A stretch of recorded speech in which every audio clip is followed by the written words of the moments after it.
Today's lecture is a continuation of topic 11.1. In 11.1, we investigate electromagnetic induction and Faraday's law. A part of Faraday's law is Lenz's law, and that's what we're going to cover today. I'm not going to go over the understandings, applications, and skills. I did that in the first video, but they're repeated here just in case you need to see them. Same with the formulas and the guidance.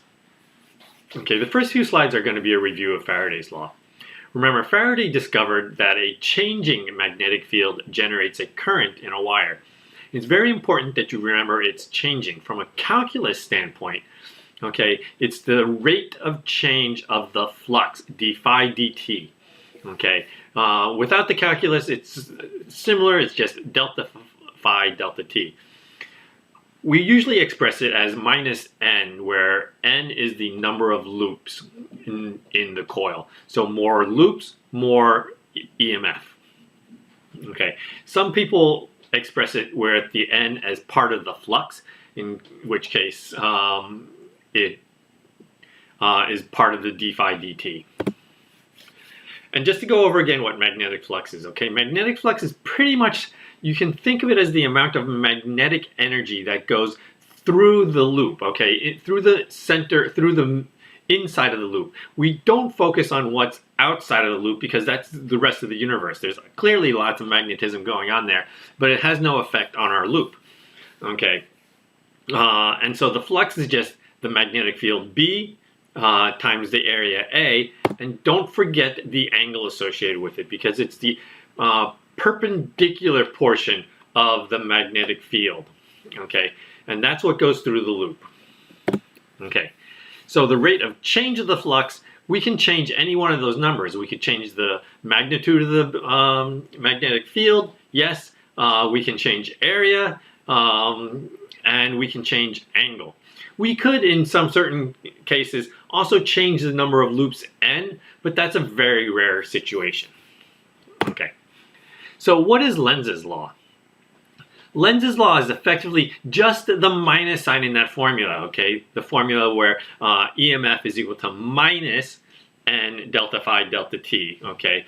That minus sign is pretty much Lenz's law. It's pretty good when you can get your name associated with nothing more than a minus sign. Okay, but that minus sign is important because that minus sign says that whatever EMF is generated, okay, the EMF and the current that goes with that EMF, it's going to create the current such that the induced magnetic field, okay, that's the magnetic field as a result of the current, okay, will oppose whatever is changing in the external magnetic field. Okay, so conceptually, Lenz's law is going to be an expression of conservation of energy. It won't make objects go faster. In fact, it makes it go slower. Okay, so one situation that you can think of is if I take a magnet and drop it through a pipe, if it goes faster every time it goes through, I can put kind of like a rubber trampoline on the bottom and it hits the thing. And if it's going faster, it'll go faster and then it hits it, it'll come back up and it'll try to go faster again. And I can put another trampoline on the top and it should just keep going faster and faster and faster and faster. I'm effectively getting free energy, which is a no-no in conservation of energy.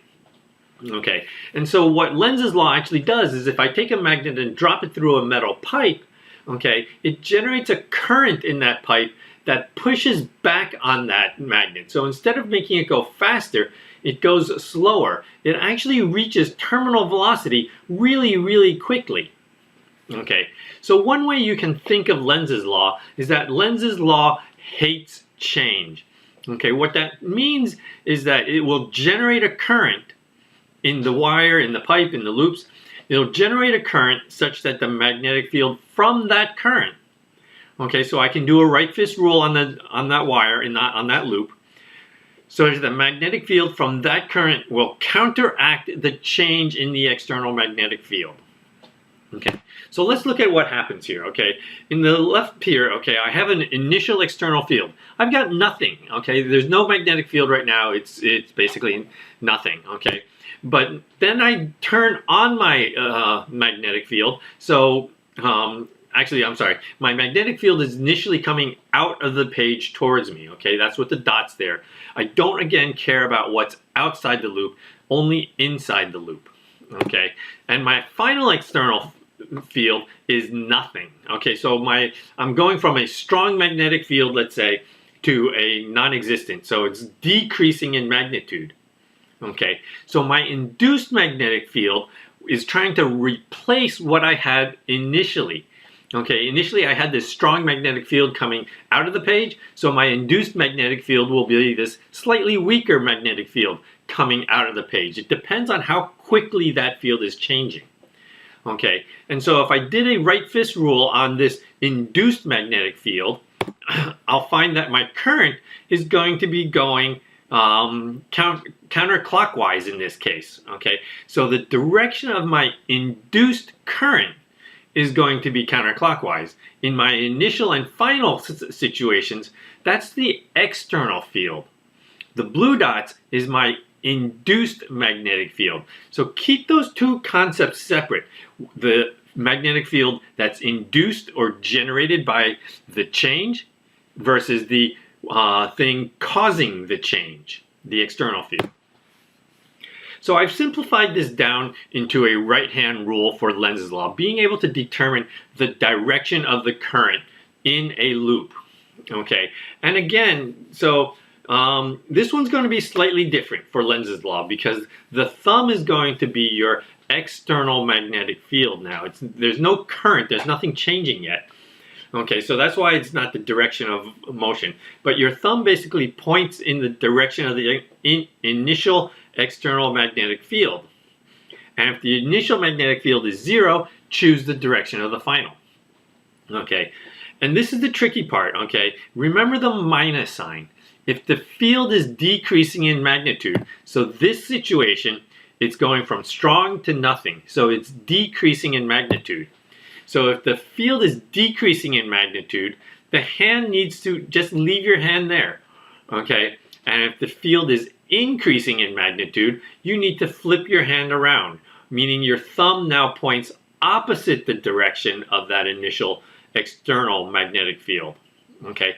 Now what's left is your fingers, okay? Just like in the right fist rule, the direction of your fingers is going to indicate the direction of the induced current.